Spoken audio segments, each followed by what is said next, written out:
Hey, it's Locksmith here. All right, we're going to do another quick video for you.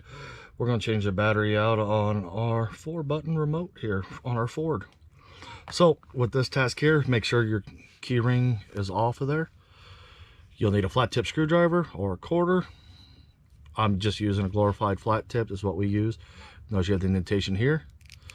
Go ahead and put your flat tip in and just twist it and twist.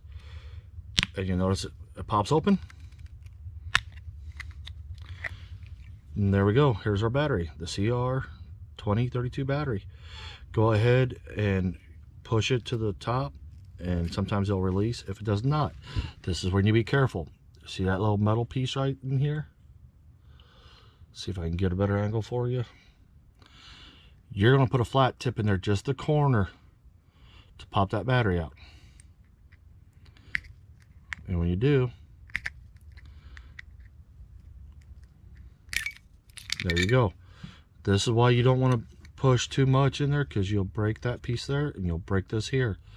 And here's where your transponder chip sits. So when you put this back in, positive side's up, negative side's down. You'll put it in towards a little tang like so, and push it down, and you'll feel it seat itself, and its pressure is holding it in there.